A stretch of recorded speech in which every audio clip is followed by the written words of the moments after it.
Felipe, muchísimas gracias por darnos esta entrevista, por darte tiempo de que te pudiéramos ahí hacer unas preguntas. La verdad es que tu perspectiva siempre se me ha hecho muy interesante porque tú, digamos, conjugas en tu perfil lo que de repente se necesita, creo que en estos momentos, que es la parte de dirección, pero la parte de coacheo, la parte de psicología, la parte de capacitación, la parte de líderes de equipos. Y creo que en ese sentido te vamos a aprovechar muchísimo en esta entrevista.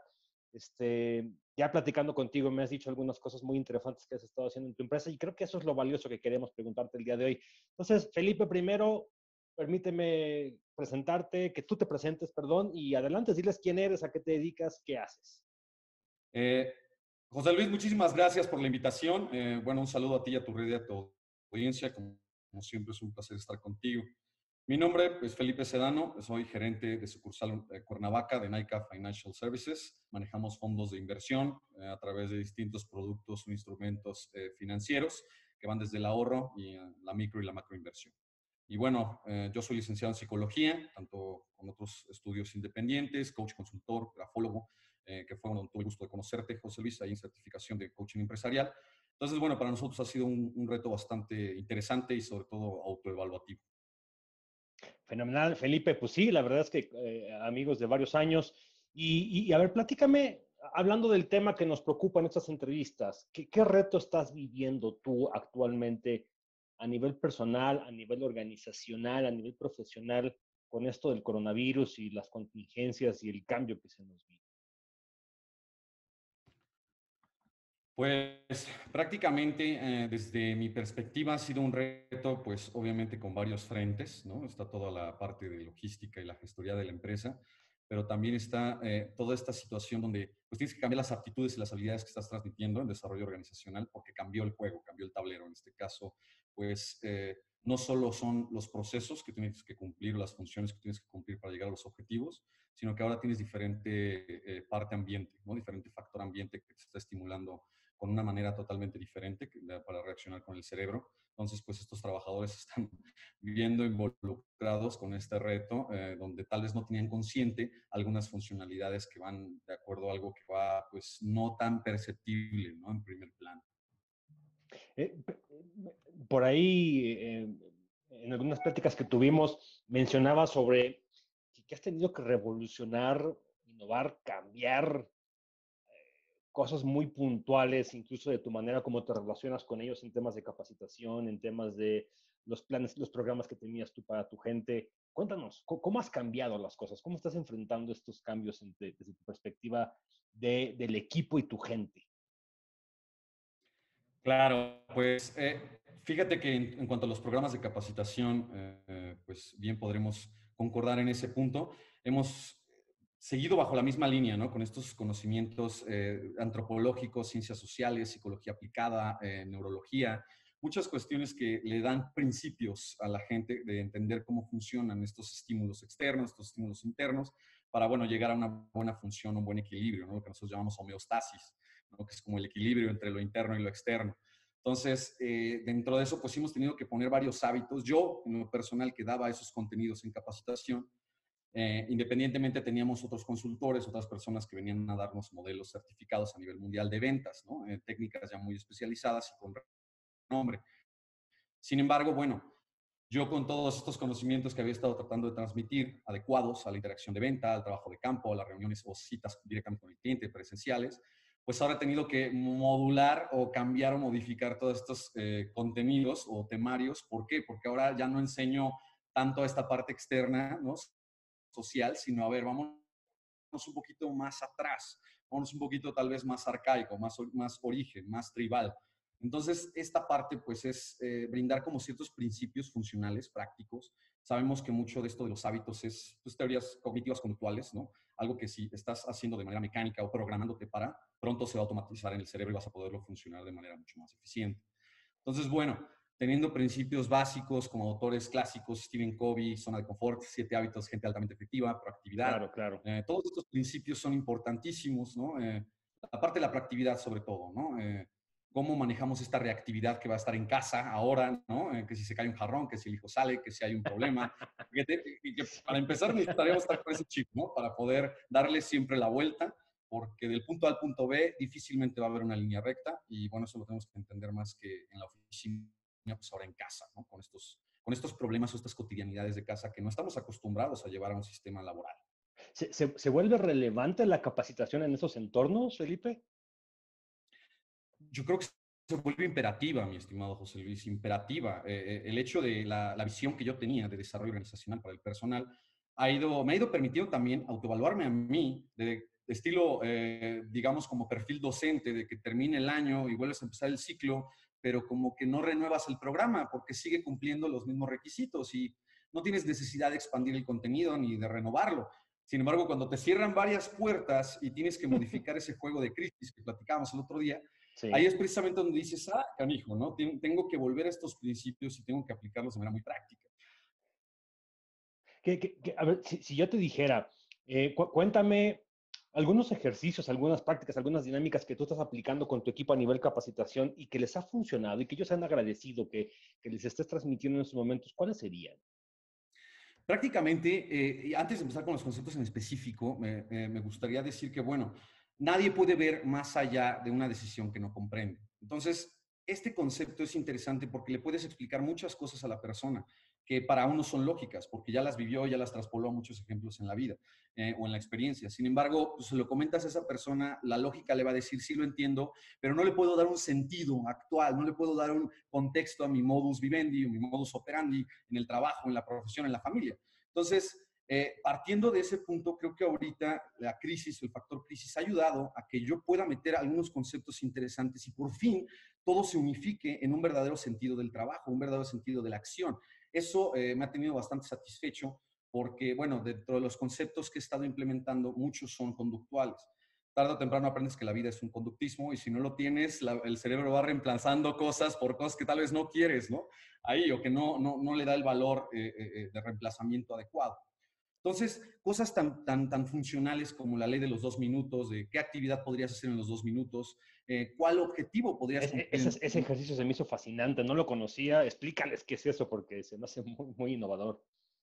Prácticamente es un lapso de tiempo en el cual te pones cumplir objetivos, los que sean, no importa si es tarea compleja o no compleja, te vas dando cuenta de esa percepción de frente del horno de microondas cuando dices, ¿por qué está pasando tan lento un minuto ahorita y 2 minutos hace rato se me fueron volando?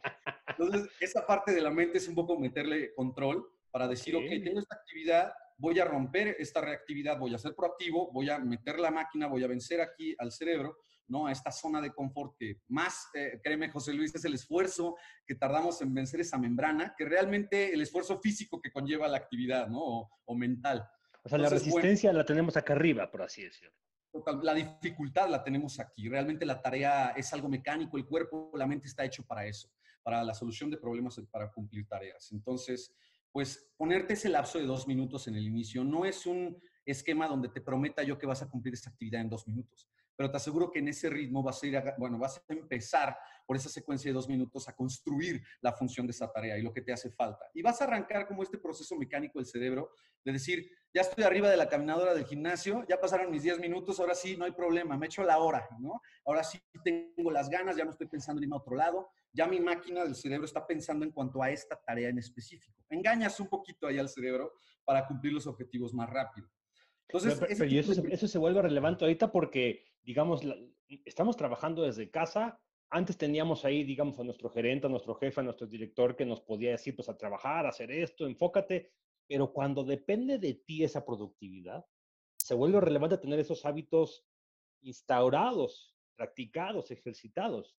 Totalmente, totalmente. Y ahí es en donde yo te digo, bueno, contar con este tipo de métodos, decir, a ver, es que 2 minutos para hacer algo, pum, pum, pum, pum, pum, y ya empecé, vámonos, y de ahí nos empezamos a abarcar, ¿no? De hecho, hay un concepto muy interesante que también, bueno, me gustaría dejarlo aquí contigo para tu audiencia, el hecho de transmitírselo al personal, porque creo que es funcional a todos los niveles, ¿no? No es solo para la plantilla del personal, técnica, administrativa, operativa, es en todos los niveles. Hay un concepto muy interesante que se llama locus de control. El locus de control te permite juzgar o darle el criterio adecuado a de dónde se originan las consecuencias. Si de alguna manera puedes ponerlo en un plano de decir, La responsabilidad fue mía al 100%, fue de un factor externo, va más allá de mi control, un fenómeno que no tengo injerencia alguna, o si fue responsabilidad de algunos otros factores, personas involucradas. A veces dar esos porcentajes adecuados a cada cosa o a cada factor es muy difícil. Es muy, muy difícil. Y esta parte de locus de control, si explicas el concepto a fondo, cómo puedes detenerte a investigar un poquito estos elementos que tuvieron origen en la consecuencia que estás viviendo, es lo que te permite como darle esa inteligencia emocional que también es muy vital ahora en tiempos de COVID, mi estimado, porque Sí, no lo claro. utilizas nada más en el trabajo, es, repito, pareja, familia, individuo. Hay una frase que me gusta mucho que dice, enojarte con alguien en la medida correcta, por la razón correcta, en el momento correcto, es muy difícil. Claro, claro. Pero, y esto, por ejemplo, de locus de control, en donde decir, a ver, si me hago responsable de las acciones o le voy a echar la culpa a alguien más, ¿no? O todo depende del jefe, es la empresa la que se debe de encargar, yo me lavo un poco las manos. Y creo que hoy lo que nos estamos enfrentando es con esta situación en donde no, estás en tu casa, tú eres responsable, seguramente ahorita ya no hay mucho seguimiento, simplemente te dijeron hay que lograr estos temas y tú tienes que hacerte responsable de tu productividad. ¿Cómo logra un gerente que alguien se haga responsable de su productividad cuando no lo tiene enfrente? Sobre todo se puede llegar a malinterpretar mucho eso, porque lo que es muy interesante es que todo va de la mano, ¿no? El hecho de identificar bien el concepto de locus de control va a que hayas entendido bien el concepto de la proactividad, porque la reactividad es lo mismo que manejas tú. Lo que acabas de bien decir es el hecho de, bueno, ¿qué pasó esto? Tengo esta situación, pues bueno, es culpa del gobierno, es culpa del COVID, es culpa de la crisis. Yo estoy parado en mi casa, labores, no tengo, la limitación no me la puse yo, pero entonces tampoco tengo esta posibilidad de respuesta porque no me hago responsable. Entonces mi mente no lo toma como algo proactivo para trabajar en ello. Eso es interesante por el hecho de que la reactividad nos mantiene en una zona de confort donde todo el tiempo va a haber esta energía magnética que nos está llevando a esta zona de confort, que realmente es la zona de la no productividad, ¿no? La zona de los límites, la zona en donde te forjas tus propios paradigmas, a diferencia de esta zona creativa, ¿no? Esta zona de riesgo, entre comillas, o esta zona que puede ser mágica, porque descubres que tienes la habilidad, descubres que la aptitud ya la traías y solo había que desarrollarla o ponerla en campo. Siempre explico con el personal que es muy difícil, muy diferente el hecho de una llamada simulada a una llamada real. Cuando Claro, empezamos la inducción y las capacitaciones, en el hecho de tener los roleplays de la llamada, hay muchos errores pequeños que se pulen en el momento de que pasa la primera llamada de campo. Que también en este caso al personal no se le dice que esa llamada también es evaluativa. Se le hace pasar como toda esta significación de que es una llamada real, pero ahí notas la diferencia del cerebro sabiendo que no es un ensayo y error, sino es el momento y necesita la atención plena. Entonces, ese tipo de principios ayudan para que la gente siga teniendo conciencia de que el trabajo es una actividad de todos los días, en casa o no en casa. claro. Híjole, a ver, yo conozco, he platicado contigo, eres alguien cercano a mí en estos temas, te gusta leer, te gusta estudiar, te gusta aprender todo el tiempo. Si yo hoy soy un gerente de una empresa, tengo que comenzar a estudiar estos temas, a estudiar, a ponerme a leer, a ver películas, a ver series, pero con el objetivo de formarme. ¿A dónde me recomendarías ir? ¿Qué leo? ¿Qué veo? ¿Qué películas? ¿Qué conceptos? ¿Qué teorías son las que ahorita valdría la pena que un cliente se ponga a estudiar, googlear? Prácticamente todo este temario tan extenso, ¿no? Que viene desde todos los principios que te dije del conocimiento que habíamos platicado, que obviamente bien sabes, José Luis, el hecho de la antropología, el hecho de la psicología aplicada, la neuropsicología, las neurociencias. Desde el frente de un gerente es muy importante. ¿Por qué? Porque el gerente va a tener que evaluar tarde que temprano el desempeño del personal o los resultados que den. Y muchas veces esos resultados, tal vez deficientes, no deficientes, no van a tener el origen en no haber aprovechado lo que se le dio, la parte de las herramientas que brindó este director. El director puede ahorita, en este caso, con el factor crisis, el hecho de estar en cuarentena, en casa, con todos estos ambientes, podemos tener una disminución de resultados. Yo creo que todo negocio se va a ver con eso en el primer mes de esta crisis. Bueno, al final del primer mes se va a ver que un resultado no va a ser el mismo. ¿Por qué? Porque hubo diferentes escenarios. Entonces hubo que adaptarse ahí y no hubo el mismo tiempo del ritmo que normalmente tenemos en el trabajo, sin crisis, por supuesto. Entonces, pues por parte de los directores yo diría, sí, claro, es importantísimo transmitir, no solo estudiarlos, reaprenderlos, volver a conceptualizarlos. Repito, si pasas un tiempo introyectando nueva información, hay información antigua que también te sirve, pero el cerebro la va a reemplazar. Y si te pasas viendo series o tal vez cuestiones de información que no es proactiva o no es urgente, no es importante para tu yo profesional, si lo quieres ver así, el cerebro va a decir, bueno, vamos a eliminar este contenido de anatomía y fisionomía del sistema nervioso y vamos a aprender estas 10 frases de Breaking Bad ahora, ¿no? Entonces, híjole, eso es algo inconsciente y por desgracia, pues te va quitando conocimiento útil. En este caso, los gerentes deberían volverse a poner el hecho de la parte biopsicosocial de la persona. Cómo ¿Qué, incluso reaccionamos qué es esto de biopsicosocial? que, bueno, la persona depende de cuestiones o características biológicas, psicológicas y sociales. Y esos son Bien. sistemas los cuales no se puede desarraigar. Y si los contemplas, tienes cierta injerencia, cierta influencia en ellos. No digo control, porque puede ser muy osado, pero sin embargo, bueno, tienes la oportunidad de identificar esa ventana donde vas a tener un poco de control, un poco de influencia. Entonces, Bien. estos principios, José, de los cuales hablo, la parte biológica, por ejemplo, crear un espacio de trabajo, tener luz natural, ambientación, temperatura, buenos elementos entrando por tus sentidos, eso va a ayudar muchísimo a que tu espacio de trabajo reaccione para eso. Si no, las imágenes inconscientes van a seguir entrando. Sillón, cama, espacio de hogar, donde mi mente me dice, aquí nunca hemos trabajado. Aquí no tenemos resultados, nadie nos evalúa, aquí estamos en zona de confort tal cual per se. Entonces, bueno, estas ganas inconscientes van a empezar a arrastrarnos a otras actividades que no tienen, vaya, no figuran dentro del esquema de resultados, no figuran dentro de las funciones del trabajo. Claro, y es en donde el gente tiene que cuidar, ayudar y estar cerca de su equipo, aunque sea con estos medios virtuales, ¿no? Digamos, Felipe, para empezar a concluir esta entrevista, después de que todo esto pase, ¿tú qué ves? ¿Qué viene para ustedes? ¿Qué viene para ti? ¿Qué viene para el mundo? ¿Cómo ves tú el mundo en el futuro después de esto? Eso es una pregunta interesantísima, amigo, porque creo que nadie tiene una visión post-COVID ahorita, sobre todo los negocios. Yo sé que a nivel ejecutivo se discute mucho esta visión, porque es la importante de tener, ¿no? La crisis ya está, hay método para enfrentarla, o eres parte del problema o eres parte de los que están generando una cierta solución. Entonces, bueno, esta visión post-COVID creo que es importante llevarla a cabo porque muchas cosas van a cambiar, como decíamos.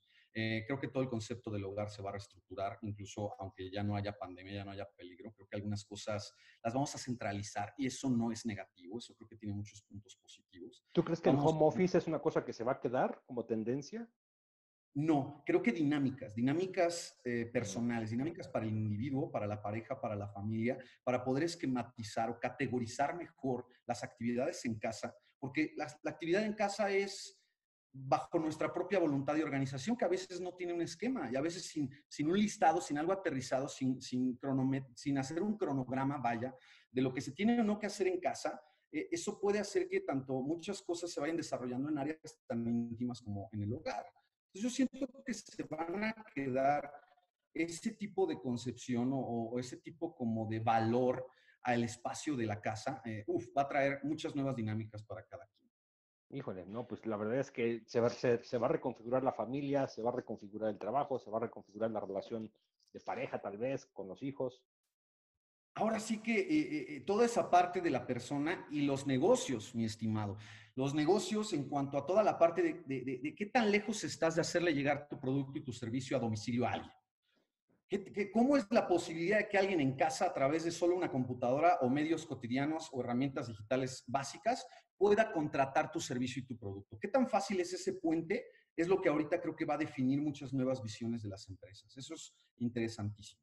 Interesante, sí, por ahí platicando en otra entrevista con alguien que se dedica a temas digitales, me mencionaba el concepto de la madurez digital. De todo el mundo nos estamos cuestionando actualmente qué nivel de madurez digital tenemos. Y podemos estar muy inmaduros o podemos estar muy maduros, pero todos nos vamos a empezar a cuestionar si hicimos o no hicimos a tiempo lo que tuvimos que haber hecho y si no, a correrle y empezarlo a hacer, ¿no? Como dice la frase, no es tener la espada puesta en la pared, sino es hora de probar el filo. Porque sin Exacto. duda podemos decir, tengo esta área, estoy construyendo esto, como yo te había platicado, estamos construyendo la plataforma digital, gracias a Dios ya teníamos un 80% trabajando por ese lado. Sin embargo, bueno, una cosa es tener el área preparada para cierto frente y otra cosa es tener el frente súper definido de cuál es la amenaza y ahora sí probar el área como a nivel eficiente con el mercado. Híjole, pues qué buenos conceptos, mi estimado Felipe. Ya por último, esta entrevista la van a estar viendo directores, gerentes, empresarios, hombres de negocios.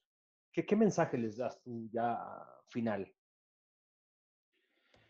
Vaya, creo que hay varias áreas a dar un mensaje, pero por supuesto, principalmente creo que podemos partir de qué responsabilidad tiene una persona ahorita desde una gestoría, ¿no? Y podríamos decir que la responsabilidad va en ambos frentes, ¿no? Tanto la parte de cómo uno está transmitiendo este liderazgo, cómo uno está transmitiendo estas aptitudes que van a ayudar al trabajador a seguir con un buen nivel de resultados, dar los conocimientos ahora, modificar todas estas capacitaciones precisamente al temario o al contenido que ayuda de manera muy funcional y práctica a sobrepasar esta crisis y que les va a dejar herramientas para incluso ser alguien competente en cualquiera de sus áreas y por ende van a estar siendo competentes dentro del negocio. Y bueno, por el otro lado, en la parte de planificación financiera, por supuesto, acercarse a las instituciones financieras, analizarlas, obviamente, a crear este puente de confianza. Es obligación de la persona, obviamente, crear este diagnóstico de todas las empresas que se le van a acercar. El banco, mi estimado, es un excelente organismo para resguardo de dinero, pero no para crear inversión. Entonces, todas estas personas que tengan una planificación financiera, que busquen crearla, creo que ese sería mi mayor consejo en esta etapa de crisis. Digo, nosotros tratamos de modificar muchos productos para tener, vaya, algo adecuado, ¿no? A esta situación donde tal vez el cliente no busca crear un patrimonio a largo plazo, perdón, no busca una inversión con un poquito más de longevidad, sino al revés, busca liquidez, busca crear un capital pronto, ¿no? Unos rendimientos que puedan ayudarle a subsistir de manera mensual, lo que su negocio no le está dando. Entonces, bueno, yo obviamente te dejo el contacto abierto, mi estimado, y hago la invitación a cualquiera que quiera acercarse con nosotros, con muchísimo gusto, paso Si, la información y si los alguien atendemos. quiere buscarlos en redes sociales, ¿en dónde los pueden encontrar? Página de internet, ¿cuáles son? Mi página, toda la información te la paso, naica.mx. Bien, La sucursal está aquí en Cuernavaca, sin embargo, todos los servicios los tenemos de manera remota y electrónica. Los teléfonos te los perfecto. dejo y, por supuesto, esperamos el contacto con mucho gusto, damos la atención. Felipe, un gustazo volverte a ver y a volver a platicar contigo. La verdad es que siempre tus conceptos, me encanta platicar contigo porque además, repito, traes este perfil que a mí, yo creo que incluso es necesario en muchos, que es el de la psicología, la dirección, el management, las finanzas. Metes todo en la licuadora y sale un Felipe Sedano ahí. No, hombre, no, hombre, mi estimado, tomo como elogios las palabras como siempre. Un placer estar contigo y claro que sí, platicar es un gusto.